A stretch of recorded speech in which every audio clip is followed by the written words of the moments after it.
तो hello dear student, welcome to my channel study class में आपका स्वागत है। आज के वीडियो में बात करने वाले हैं हम लोग सेमेस्टर 1 के बारे में। तो जितने भी स्टूडेंट सेशन 25 से 29 वाले हैं और सेमेस्टर 1 का एग्जामिनेशन दे रहे हैं, उनके लिए यह वीडियो वेरी इंपॉर्टेंट होने वाला है, क्योंकि जितने भी स्टूडेंट का एग्जाम 5 मई को ज्योग्राफी मेजर है, 5 मई को ज्योग्राफी मेजर है, उनके लिए यह video very very very important होने वाला है। क्योंकि आज के वीडियो में हम लोग प्रीवियस ईयर्स वाले major paper, geography major paper का क्वेश्चन आंसर को देखने वाले हैं। तो जितने भी स्टूडेंट वीडियो पर नए हैं तो वीडियो को लाइक कर दें। वीडियो आप लोगों को पसंद आएगा तो वीडियो को जरूर लाइक कर दें, और चैनल बने हुए तो चैनल को जरूर सब्सक्राइब कर दें, ठीक है, ताकि हर तरह का नोटिफिकेशन आपके तक पहुंच पाए और आपका एग्जामिनेशन हॉल में बल्ले बल्ले हो सके, ठीक है। तो चलिए हम लोग ज्यादा लेट नहीं करते हैं, हम लोग एक एक करके प्रीवियस ईयर वाले क्वेश्चन को देखेंगे और एक एक करके हम लोग उत्तर को भी देखेंगे। यह रहा हमारा अति लघु उत्तरीय प्रश्न यानी very short types of question, जिसे हम लोग 1 नंबर या 2 नंबर में देखने वाले हैं, ठीक है। तो देखते हैं कि पहला हमारा क्या है। तो पहला जो है हमारा वह है महाविस्फोट का सिद्धांत किस घटना से संबंधित है, आपका ये 1 नंबर में पूछा जाएगा। दूसरा है कि प्रथम श्रेणी में मरुस्थल का नाम क्या है, यानी प्रथम श्रेणी में स्थल रूप का नाम क्या है। तो स्थल रूप का क्या क्या नाम है, उसको भी आपको 1 नंबर में ही बताना है। दूसरा क्या है, तीसरा हमारा वायुमंडल है। चौथा है हमारा हवा को परिभाषित करना है। पांचवा है हमारा ENSO का पूर्ण रूप को लिखना है, यानी ENSO को हम लोग क्या करना है, पूर्ण रूप में लिखना है। तो ये जो है हमारा ग्रुप ए का क्वेश्चन था, जो कि कुल क्वेश्चन है हमारा 5। कुल कितना क्वेश्चन है, 5। तो 5 में से आप लोग को 5 नंबर फिक्स होने वाला, कहीं नहीं जाने वाला, ठीक है। हम लोग 1 नंबर वाले को आज के इस वीडियो में देखेंगे, इससे अगले वाले वीडियो में हम लोग 5 नंबर वाले को देखेंगे, और इससे अगले वाले वीडियो में हम लोग 15 नंबर वाले क्वेश्चन को देखेंगे। और इसका जो है कुल 3 वीडियो आने वाला है। तो 3 वीडियो देखने के लिए आप लोग चैनल को जरूर सब्सक्राइब कर लीजिएगा, ताकि तीनों वीडियो आप तो देख कर जाएं और एग्जामिनेशन में हर क्वेश्चन को फोड़ के आए, ठीक है। तो चलिए हम लोग ज्यादा लेट नहीं करते हैं, क्वेश्चन देख लिए हैं, अब हम लोग एक एक करके आंसर को देखते हैं। तो पहला प्रश्न था हमारा कि महाविस्फोट का सिद्धांत क्या है। तो जैसे देख सकते हैं आप लोग चित्र में यहाँ पर कि महाविस्फोट का जो सिद्धांत है कुछ इस प्रकार दिखाया गया है, और इसका जो उत्तर आप लोग को लिखना है वो सीधा लिखना है। महाविस्फोट का सिद्धांत बिग बैंग थ्योरी पर आज से लगभग 13.8 अरब वर्ष पूर्व एक अकल्पनीय यानी कि अकल्पनीय गर्म और संघन बिंदु से अचानक तीव्र विस्तार पर आधारित है, ठीक है। जो कि आपका 1 नंबर में पूछे जाने वाला क्वेश्चन, तो डायरेक्ट आप लोग को बिग बैंग थ्योरी लिखना है, ठीक है, उतना लंबा नहीं लिखना है। देखिए आप लोग एग्जामिनेशन हॉल में जो सवाल पूछा उसको सटीक उत्तर दीजिए, ज्यादा भरने से आप लोग को नंबर नहीं मिलेगा, ठीक है। जो बताया उसका सटीक उत्तर दीजिए, जितना जानते हैं उतना ही लिखिए, ठीक है, ज्यादा आप लोग को खुद से दिमाग नहीं लगाना है, ठीक है। तो आप लोग पहला नंबर में लिख देंगे बिग बैंग थ्योरी। अब हम लोग दूसरे प्रश्न की ओर बढ़ते हैं। दूसरा प्रश्न का उत्तर हमारा ये रहा। दूसरा प्रश्न था हमारा कि प्रथम श्रेणी स्थल रूप का नाम बताना है, ठीक है। तो चलिए देखते हैं कि प्रथम श्रेणी का स्थल रूप कौन सा होता है, ठीक है। तो हमारा जो उत्तर है प्रथम श्रेणी यानी फर्स्ट ऑर्डर के स्थल रूप पृथ्वी के सबसे बड़े और मूलभूत भू आकार है, जो महाद्वीपीय और महासागरीय विवर्तनिक प्रक्रिया द्वारा निर्मित होते हैं, ठीक है। तो आप लोग को सीधा से लिखना है महासागरीय और महाद्वीप, जो कि ये प्रथम श्रेणी के अंदर आते हैं, ठीक है। अब हम लोग दूसरा प्रश्न का उत्तर देख लिए हैं, अब हम लोग तीसरे प्रश्न की ओर देखते हैं। तो तीसरा प्रश्न का उत्तर हमारा ये रहा। तीसरा प्रश्न था हमारा कि वायुमंडल क्या है। तो वायुमंडल क्या है उसको हम लोग डिटेल में देखेंगे। जो वायुमंडल प्रश्न है वो हर साल ज्योग्राफी पेपर में पूछा जाता है, ठीक है। चाहे 1 नंबर में पूछा जाए, चाहे 3 नंबर में पूछा जाए, चाहे 5 नंबर में पूछा जाए, चाहे 15 नंबर में पूछा जाए, यानी ये जो वायुमंडल है, वायुमंडल से हर साल एक ना एक क्वेश्चन आप लोग को मिलेगा ही मिलेगा, ठीक है। आप लोग प्रीवियस वाले क्वेश्चन पेपर को उठा देंगे, वायुमंडल से क्वेश्चन मिलेगा, ठीक है। तो वायुमंडल को हम लोग डिटेल से देखने वाले हैं। तो आप लोग को अगर वीडियो पसंद आ रहा है तो वीडियो को फटाफट लाइक करते रहें। और जो वायुमंडल है, वायुमंडल क्या है हम लोग चलो देखते हैं।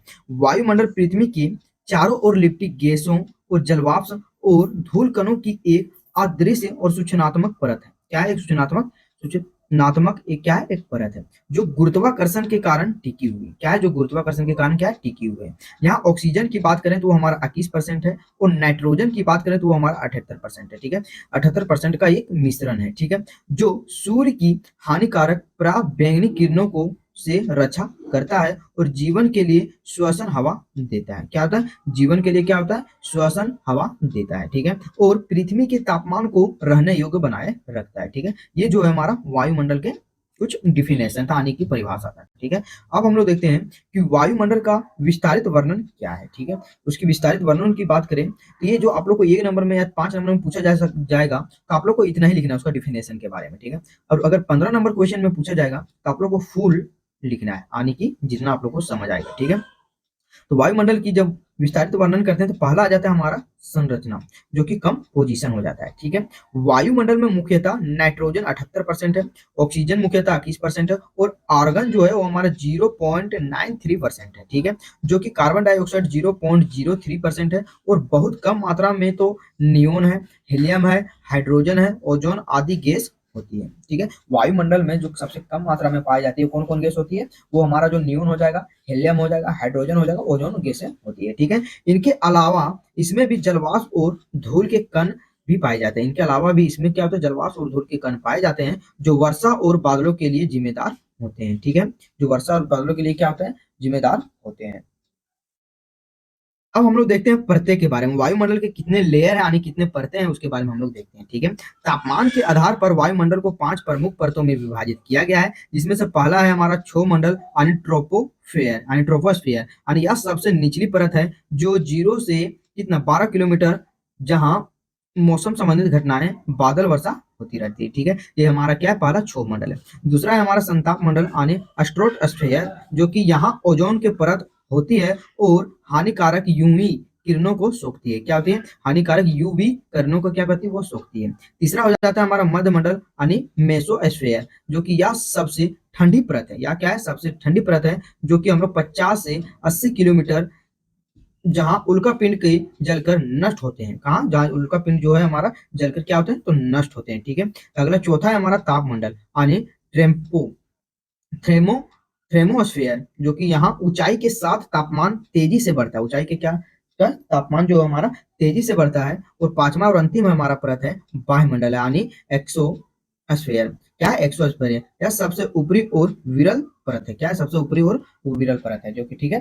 अब हम लोग देखते हैं वायुमंडल का महत्व के बारे में, तो वायुमंडल की क्या महत्व है हमारे जीवन में या पृथ्वी पर, उसके बारे में हम लोग देखते हैं। यह एक सूर्य के हानिकारक विकिरणों को सोख कर कांच घर यानी कि ग्रीन हाउस की तरह काम करता है। क्या होता है, ग्रीन हाउस की तरह काम करता है, और यह तापमान को नियंत्रित रखकर पृथ्वी को अत्यधिक ठंडा या गर्म होने से क्या करता है, तो बचाता है। ठीक है, अगला लास्ट पॉइंट है हमारा, यह जीवन के लिए आवश्यक ऑक्सीजन और श्वसन और पेड़ पौधे के लिए कार्बन डाइऑक्साइड यानी प्रकाश संश्लेषण को प्रदान करता है। तो ये जो रहा आप लोग का, ये हमारा चौथा प्रश्न रहा, और चौथा प्रश्न का उत्तर जो है आप लोग को हर ज्योग्राफी के पेपर में पूछा गया सवाल है, तो आप लोग इस वीडियो को मिस ना करें। ठीक है, अपने दोस्तों के पास जरूर शेयर करें। ठीक है, चलिए हम लोग 5वें नंबर सवाल की ओर बढ़ते हैं।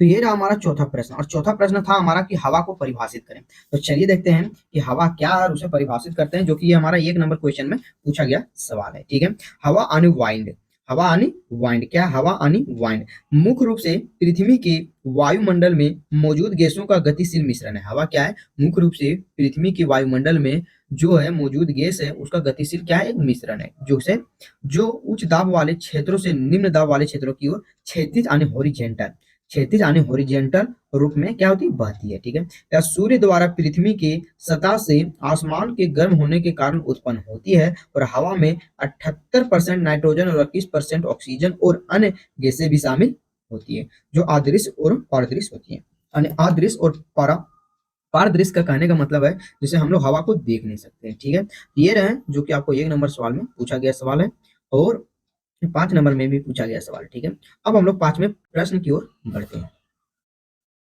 तो अगला प्रश्न था हमारा 5वां कि ENSO यानी ENSO का फुल फॉर्म यानी कि उसका पूर्ण जो रूप को लिखना था। ठीक है, तो देखिए उसका जो पूर्ण रूप होगा आप लोग क्या करेंगे, गूगल में सर्च कर लेंगे। क्या कर लेंगे, गूगल में सर्च करके आप लोग को याद कर लीजिएगा। वैसे कोई जरूरत नहीं है, क्योंकि वो सवाल हर बार पूछा गया सवाल नहीं है, लेकिन याद कर लेते हैं तो बेटर होगा आपके लिए। अब हम लोग जो कि 1 नंबर वाले जितने क्वेश्चन थे वो सभी को देख लें। ठीक है, अगले वीडियो में हम लोग 5 नंबर वाले क्वेश्चन को देखेंगे, और उससे अगले वाले वीडियो में हम लोग 15 नंबर वाले क्वेश्चन को देखेंगे। अगर वीडियो आप लोगों को पसंद आए तो वीडियो को लाइक कर दें, अपने दोस्तों के पास जरूर शेयर कर दें। अब हम लोग नेक्स्ट वीडियो में मिलते हैं, तब तक